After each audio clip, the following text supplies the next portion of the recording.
SCB Scrapbooking back with another process video. This one is for the Mixed Media Mayhem weekly hop, and this is the first time I get to join in the weekly hop. Janet and Rebecca and all of them asked me if I would like to join in their weekly group of girls that do this. And Adam, sorry Adam, and I said yes. So I'm so super excited. Here's the sketch that we are doing. I believe Rebecca picked this one, and it is so pretty. It has a lot of texture and texture paste and stuff in it. I do not have texture paste, so I am going to change it a bit. First of all, I'm using two pictures. This is a picture of my son, and this summer this beautiful little butterfly came and landed on him, and so he's like, "Oh look, Mom," so I was able to catch a picture of it. I want to use this little paper pad here, and so I'm going to pull my colors from this, and I have my white cardstock for the back. And yeah, we're going to play with watercolors and stamping and see if we can get the same similar effect they have in their layout. So yeah, let's get going. Okay, so I actually end up using no stamps, but I use a stamping block. So I guess it's kind of the same thing. I'm using these metallic watercolor paints, and I'm just coloring onto the stamping block and then stamping it directly down and trying to get the little dots that it will make. And it works really good, and I really like the way it worked out. I don't smear it together at all. I just left it that really dotty. I did put a couple of lines on it, but my camera went out of focus and you couldn't see anything, so I just edited that part out. So my stamp or my papers I'm using are just actually they were just little leftovers that were in the paper pad, so I chose them, and I just ripped them into different shapes and just started putting them behind the layout. And that will change by the end of the video, but that's okay. It's pretty close. It's going to stay that way. I'm just going to add some more to them. And I do rough up the edge of my picture just like in the layout. And yeah, it was a really fun layout to do, even without having the texture paste and stuff and stencils. I still was able to, I think, make it work. It is harder, I think, to see on video just because there is a lot of white, and I do a lot of white on white.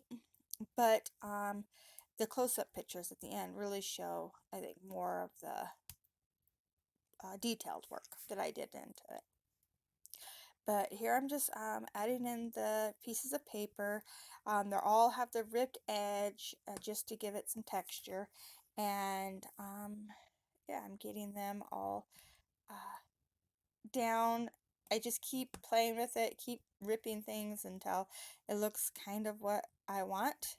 And yeah, so the green paper actually has like knife, fork, and spoons on it, but I figured it was okay because we were outside eating dinner when this happened, and so you know, but you actually end up not seeing any of the paper, the pattern on it. You just get a little bit of the color, and I popped up my picture onto some foam, and I need that dimension because I need to be able to stick things underneath of it that are a little bit more dimensional. I stuck that down and then realized it was very crooked, so I changed it. I'm using this Elmer's craft glue to hold everything down. I grabbed my white silk flowers, or they're not really silk, but you know, what are they? Nylon flowers. And then I grabbed my buttons, and these buttons in this jar are big, huge flower buttons. So I grabbed the white and the blue out, and then this jar is full of little tiny buttons, and so I'm grabbing white, blue, and brown out of it. And this is going to be a very button heavy layout. I really like the inspiration piece where it has all the flowers and the you know, it's very dimensional. It's really, really pretty. I don't have all those flowers, but I do have buttons, and so I'm going to use my buttons. And I haven't put a lot of buttons on a page in a long time, so this is fun. I got tired of that thing moving around, so got that here down. And I'm going to place all these buttons pretty much where they're going to stay. And then I will turn off the camera and glue them down because you don't need to see me place everything twice, I didn't think. So I'm just playing with these, trying to mix up the shape and size because they have the flowers and you have the, yeah, a little bit of everything. So they're all glued down now. And I'm bringing in these beautiful butterflies, which are not in the inspiration piece, but since this layout is about a little blue butterfly, I brought in these brown butterflies because I liked the pop of brown in all the layout. It just has the little brown buttons, and now it has these little brown butterflies, and I just really like the way it ties in together. I decided I needed some leafy bits, and I wanted to use white, and the only leaf punch I have is this little tiny sprig punch here. And so I am going to just place them around in different spots all around the bottom of the photos, up on the left side, and down at the bottom. And I'll do the same thing here. I'll place them all down, and then I'll turn off the camera and glue them all down. And how I glue them, I just put some glue onto a piece of paper and then use my tweezers and just kind of put one end in the glue and then lay it down onto the page. So they're all glued down, and now I'm going to add a couple more of these nylon flowers, and that's how I do that. There is how I glued down the little sprigs. And now here's where I'm going to add some more paper to the paper clustering behind the photo because I wasn't really happy with how it was looking, and so I'm just going to play with that here for a little bit and get it to something that I like a little more.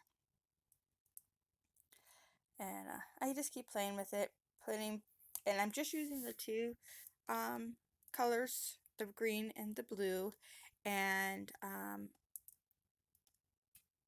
just kind of tucking them, interweaving them with each other. And by the time I'm done, I really do like the way it looks. And I think I add one more piece right here, and then call it this part of it done. I do come in with some little rhinestones and give the butterflies some little rhinestone butterfly trails. And then off camera, I ended up adding a little bit of glittery bits to around the clusters. And I don't know why it didn't film, but here's where I'm showing you I added the rhinestones. And yeah, this layout here is done. Here's the close-ups, and like I said, the close-ups I think show a lot better the detail that you can see in the texture, and I think it turned out really cute. So make sure you go and see everybody else that is doing the Mixed Media Mayhem Fridays, and yeah, see what everyone else came up with. Thanks for watching. Bye.